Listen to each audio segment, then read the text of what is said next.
Troll in the Dungeon! Greetings and welcome to another episode of Troll in the Dungeon. I am Stephen Kaczynski, the Troll in the Dungeon. And today we're going to be talking about the Batman. I know, you've been waiting eagerly to hear me talk about this because I've commented on the trailers and some other pieces of news regarding this film. So finally you get to hear me talk about it. I know it's a little late, it's no longer in theaters. You could watch it on HBO Max or buy it on Blu-ray like I did. And, well, I'm going to talk about it now. And for those of you who are holding out on seeing it because I wasn't cast as the Batman, I don't blame you. But actually, it's worth the watch. So, I'm finally going to review it. This film was directed by Matt Reeves. He did Dawn of the Planet of the Apes and War of the Planet of the Apes. Starring Robert Pattinson of Twilight fame. I'll get to him in a minute. Zoe Kravitz, actually she had a soft audition for Catwoman by voicing the character in the Lego Batman film, which is an absolute piece of cinematic trash. She was good, but the rest of the movie is not good. And then we have Paul Dano. He could have gotten an Oscar for There Will Be Blood, but he was overshadowed by he's not late, he's just no longer acting. Daniel Day-Lewis. Jeffrey Wright, who's always a welcome presence in any film franchise, he classes up the joint. And Andy Serkis and Colin Farrell, don't worry, Andy Serkis is on his hands and knees screaming about hobbits and the precious. Unless you watch How It Should Have Ended, then he's definitely doing that, and that's always entertaining. Matt Reeves not only served as director, but he was also one of the writers of the script, and he's a producer on this film. He's a big sweaty nerd for Batman, and he's been very excited about doing this film, and he's been signed for 3.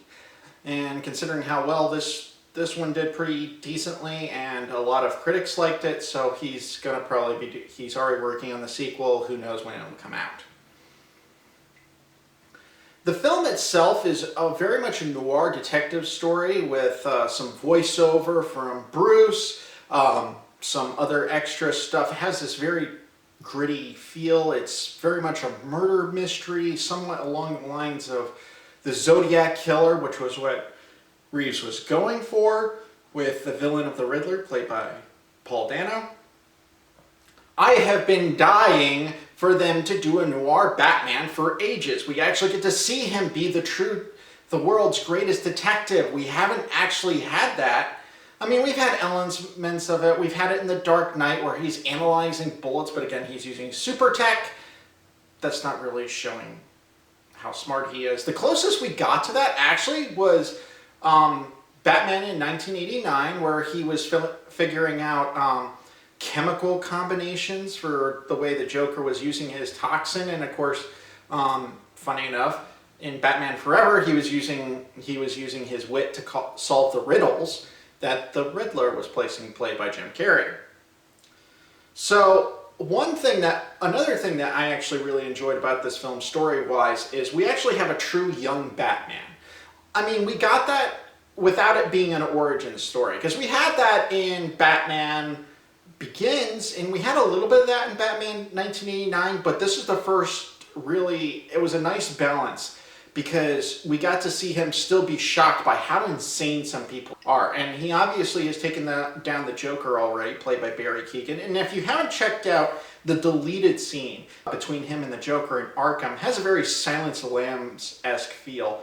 Great scene. Barry Keoghan actually brings it, and they made some very bold choices. Unfortunately, they had to cut it from the film because of time, but it was very interesting. And I mean, lately we've been having the hardened, grueling Batman, most evident with Ben Affleck, because his Batman had been fighting Gotham crime for over 20 years at the point we meet him in Batman v Superman. So this is actually kind of nice that we're going to be seeing his journey from young crime fighter to the hardened veteran of this mob war. This film has more of Batman reacting to things versus the people reacting to Batman. I mean, there's plenty of that. And Batman's still a bit of an urban legend at this point because we have villains not sure what to make of him. There's some really great stuff here. We're going to roll the first clip of Batman encountering a group of thugs. They're doing something, just a little bit of context. There's a bit of a social commentary here. These thugs are about doing the knockout game that became famous in the late 2010s and the early 2020s. So we're going to see him deal with these thugs.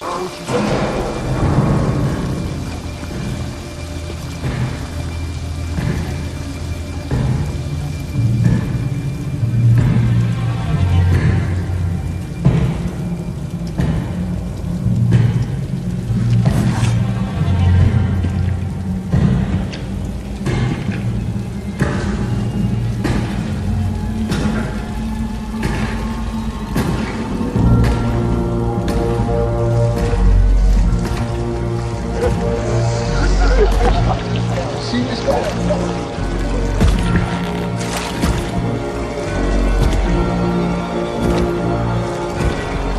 The hell are you supposed to be?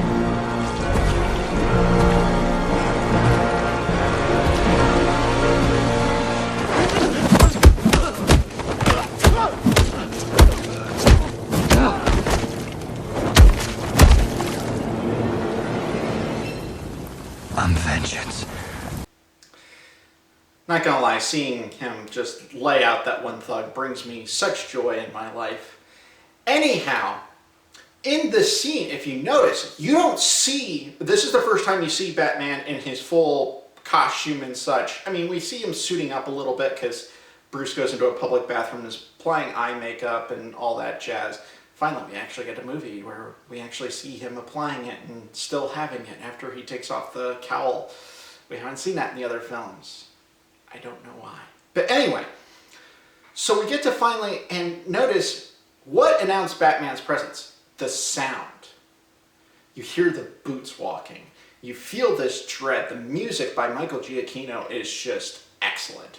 Michael Giacchino, I could put him in the conversation to replace John Williams as the GOAT of music composing once Mr. Williams finally leaves this mortal plane.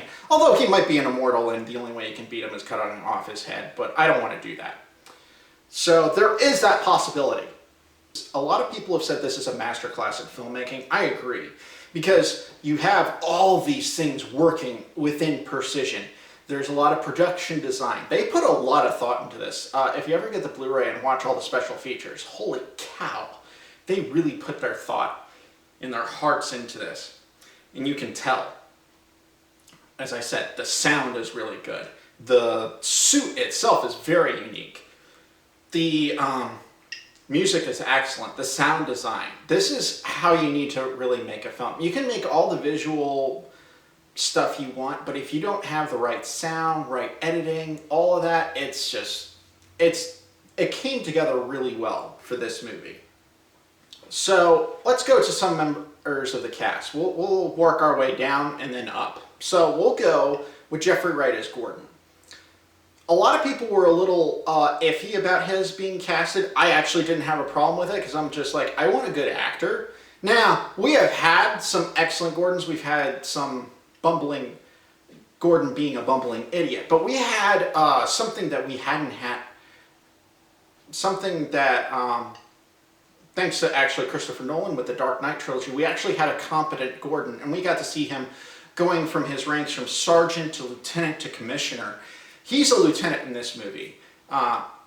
Thanks to, and now we have Gary Oldman, who set a high bar. Sadly, we didn't get a lot of J.K. Simmons in that franchise as Jim Gordon. I'm pretty sad about that because he would have been awesome, because J.K. Simmons, again, is one of those guys who classes up the joint, but we'll get into that.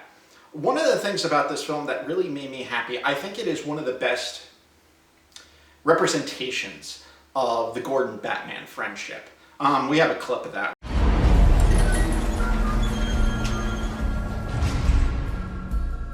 Damn. Yeah, he's got a car. Guess it's good to be the mayor. Where to even start? You sure this isn't a leap? Drive could mean anything. You don't trust me? You mean like you trust me? It's been 2 years now, and I don't even know who you are, man. There. I like the witty repartee back and forth, and we get to get a true sense that these guys are partners. This is before Robin. This is before all the other sidekicks. This is the essential of Batman and Gordon. Now, we had a little hint of that in the Nolan trilogy, but really this really takes the cake. And I really enjoy the work that they do together. And Jeffrey Wright and Pattinson really play off each other quite nicely. So we'll talk about Andy Serkis as Alfred. He's a very different choice. I didn't think he would do a bad job, but I had, honestly, the best Alfred live action I'd seen was Michael Caine. Now, Jeremy Irons is fantastic. I really like his take on the character, but I was like, Andy Serkis? But you know what? He's worked with Matt Reeves for 5 films or something like that now. They've worked on many films together. So I was like, if anyone can get Andy Serkis to be a great Alfred, Matt Reeves can do it. And he and Pattinson also have really good chemistry. You can tell how good of a director with actors that Matt Reeves is because of how well everyone plays off each other. There's a great scene with Alfred and Bruce in this scene. In this scene, there was an explosion at Wayne Manor, and Alfred was almost killed, but he's in the hospital here, and Bruce is visiting him for a couple of times now, and they're discussing some revelations about Bruce's family. Why don't we roll that clip? It was Falcone.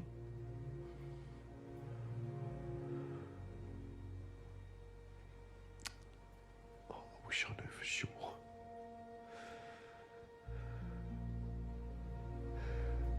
Or maybe it was some random thug on the street who needed money, got scared and pulled the trigger too fast. If you don't think I've spent every day searching for that answer,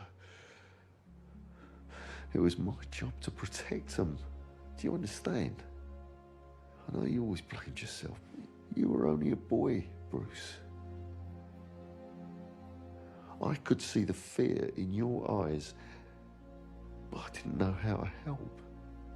I could teach you how to fight, but I wasn't equipped to take care of you. You needed a father. And all you had was me. I'm sorry. Don't be sorry, Alfred.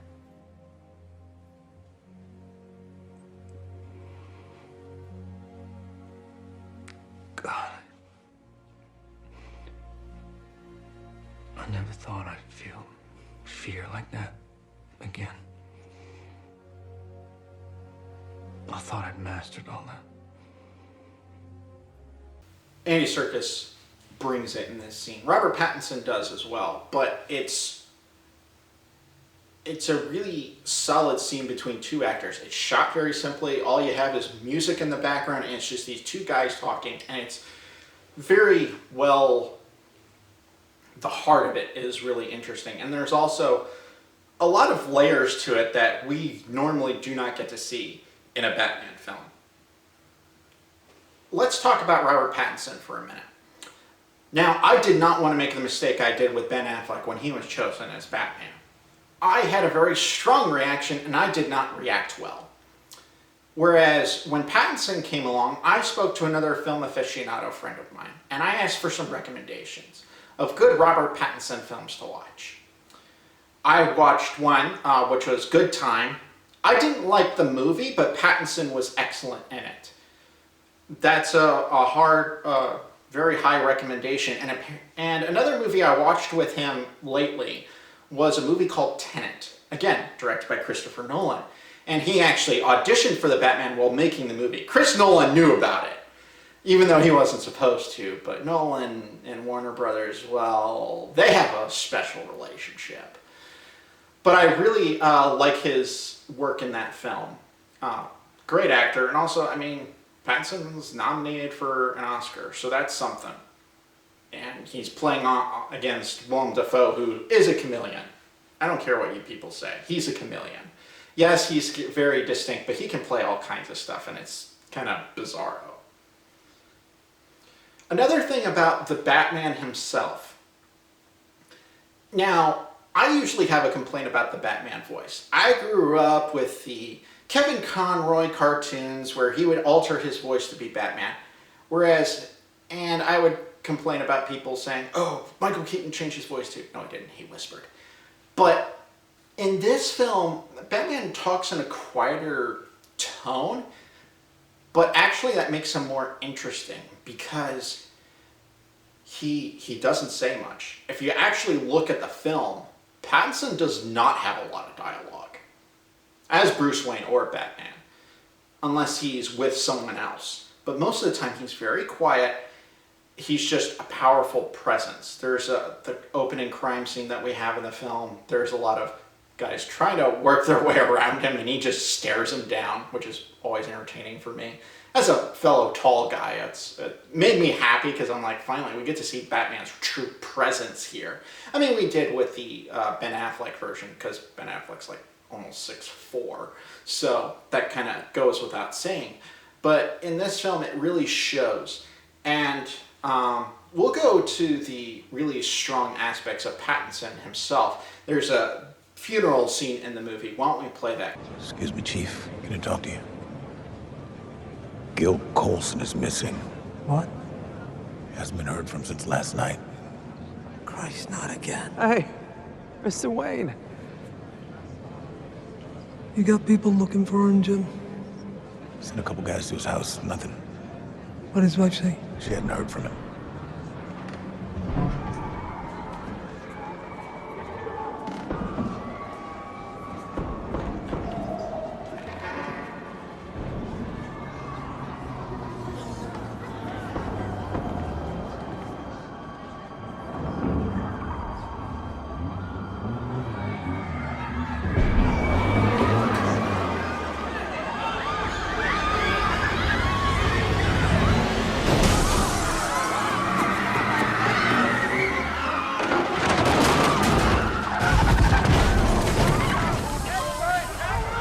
Okay, I'm going to ask you a question. How much dialogue did he say? How much did he say in that scene? Verbally, he said nothing, but look in his eyes. Look at his face. He said a whole ton.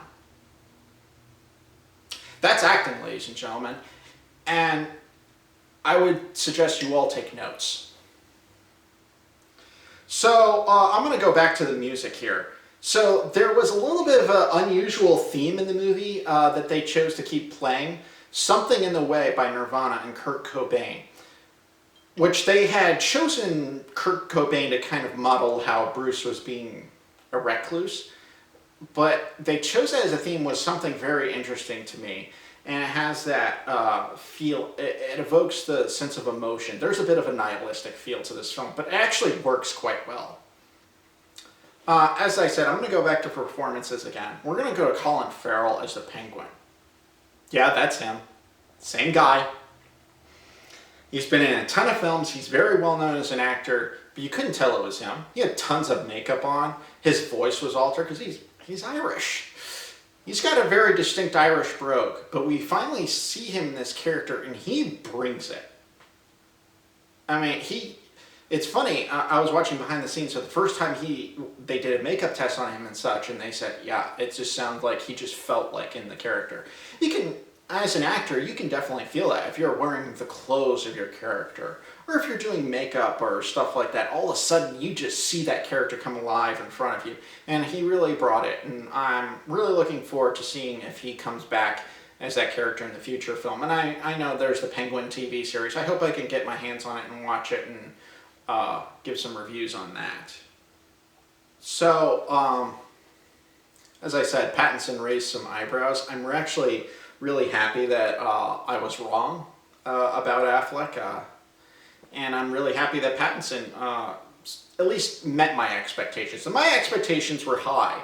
And Affleck is my favorite on-screen Batman, but Pattinson is a really good young Bruce Wayne, a good young Batman. And I hope we get to explore more of that in the future films.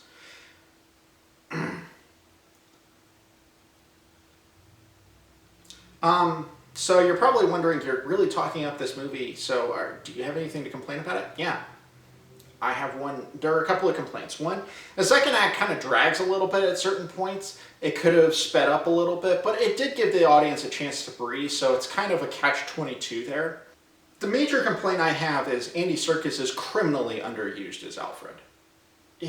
Whenever he's on screen, he brings it. He shines a light into the movie in such a unique way that only he can do it.